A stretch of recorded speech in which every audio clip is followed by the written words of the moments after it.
In this episode, I'm going to detail the story of Little Mike, aka Little CK from the movie 10 Years Slippin' with the Bloods. Little CK was born Michael Terrence Johnson on October 26, 1976. He was born and raised in Los Angeles.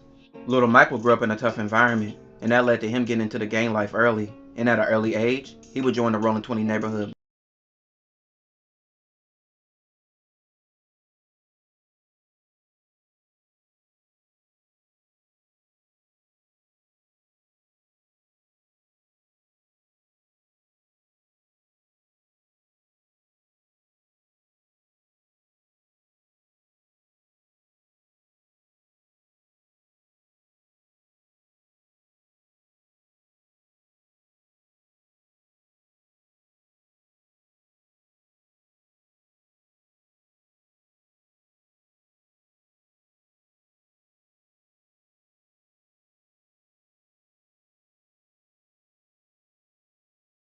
Bloods.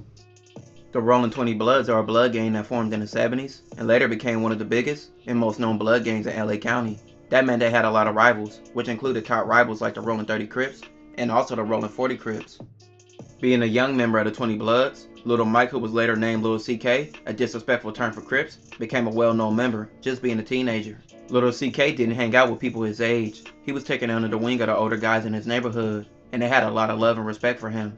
Little CK had a lot of leadership qualities and was always down for his crew, which included a lot of older guys, some being KK, Dig Dug, and Lowdown. He was the youngest in his daily crew, but they respected him as a peer.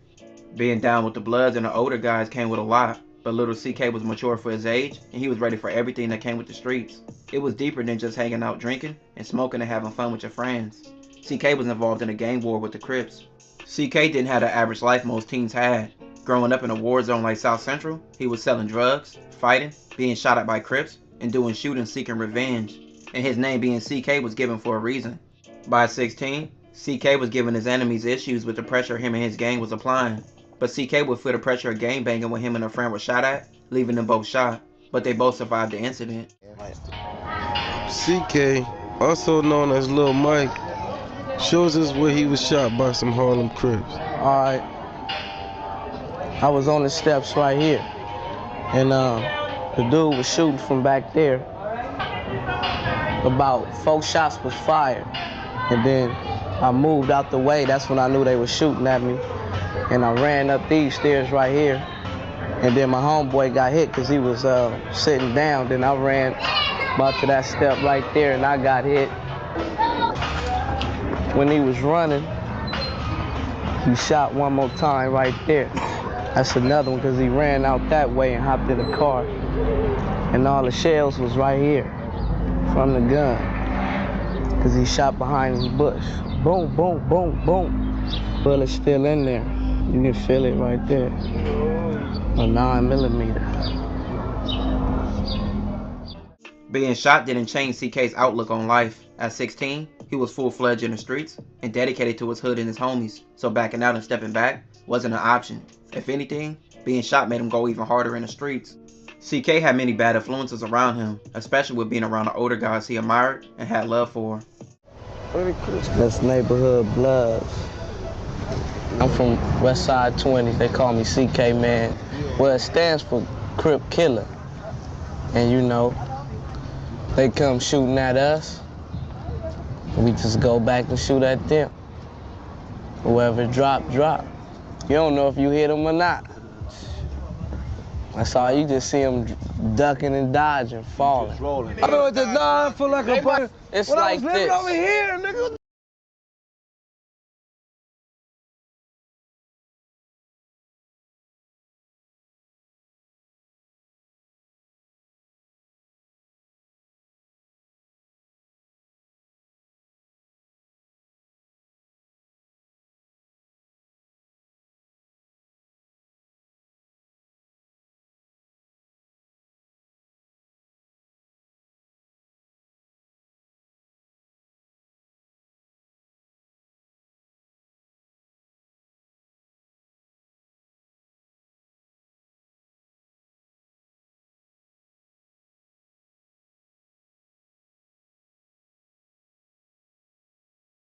You know, the first it's a blood lot around of this blood area. sets, It there's a wasn't lot no of being Crips Jesus. sets. I was holding It's down all more these Crips crabs by than my blood. fucking self. Yeah. Hey.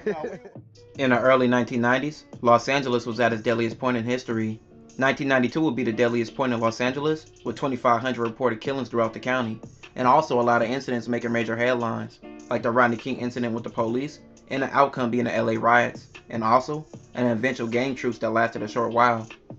With all the things going on in the city, you could see this was a crazy time to live in, and just getting by daily was a battle, never knowing when your last days was, and if someone's going to catch you slipping and kill you. CK was living a life that unfortunately put him at risk of life or death situations all the time, and on April 12, 1993, everything would come to an end. There's various accounts of what happened that day. Many say that Rollin 20 Bloods would rob some Rollin 30 Crips, and it would lead to the Crips seeking revenge, and CK and KK would be hanging out that day and be spotted by Crips looking for revenge, and it led to CK's death. I keep seeing Mike's face, man, with a smile on his face, man. You know how Mike is, man. They just killed him, man. He was still young. He still had a chance. And all these bloods in the world. Not my homeboy Mike, nah. I don't know what is going on no more, you know? You know, the world seems crazy. It seems like it's reversing, it's backwards and forward. It seems like it's the world seems like it's trying to end. I don't know, it don't make no sense.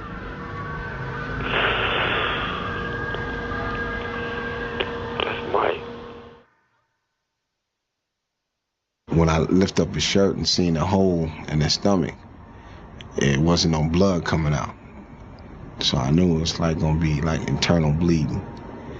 And I took off my shirt and put it up under his head. And the ambulance came, they picked him up and took him away. And his brother told me that he died. But another theory that KK believed was that CK's girlfriend set them up because the Crips knew exactly where they were. But regardless of the situation or how it happened, CK would lose his life that day. KK was with CK when he was shot. Little Mike was his best friend too. KK pondered the facts of how his homie was killed. So when he turned around, a guy was just standing there with a gun out. So they all ran. So Mike tried turning around. He shot Mike in the leg first, in the right leg. And then he shot him again, and Mike fell. Then he stood over him with the gun. He shot him in the stomach. He was finna shoot him again, and the gun ran out of bullets. So he turned the gun over. He started beating him upside the head. He said, "You the one shot my homeboy. You shot my homeboy." Mike said, "I didn't shoot your homeboy. I didn't shoot your homeboy." So at the time when he was doing all the shooting, I ran like a block or 2 blocks down. And I stopped, and I'm like, fuck that. They're gonna kill my homeboy. They're gonna have to kill me too. So I'm running forward, and I just see the guy he didn't really run or nothing. He just got up, walked off, jumped in the fucking car. And by the time I make it to Mike, Mike was on his back near the curve on Washington and Gramercy. He was rolling around. Blood was just choking, maybe trying to breathe. We jumped in to breathe, Mike, breathe. Douglas had his hand say, "Stay alive, man, stay alive, stay alive, stay alive." And Mike just kept rolling. He just finally just blinked on the fuck out. They killed him, but they can't never kill a memory. CK was only 16 years old, and his death deeply affected his family, friends, and also his gang.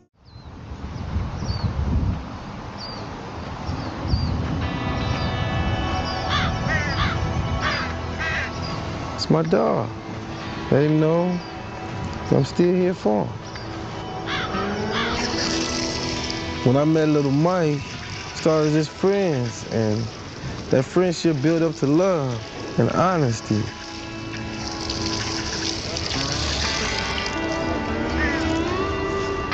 When you miss something so much, I guess you just disappear with it. People, families, mothers crying. A lot of people have different stories how their friends died out here. It's just sad out here that we just gotta figure out how to learn to help each other out. Yeah, I come here alone a lot. CK's story and the rest of his crew story became known to the world by 2005 in a documentary called 10 Years Slipping with the Bloods. That showed all the trials and tribulations that the crew faced over a decade period, which included members' death and some facing jail and facing life and death situations. The documentary showed the aftermath of several situations in the crew's lives. Dying at the age of 16 was the reality of many gang members back in the day, and still to this current day. CK would have been 48 years old if he lived.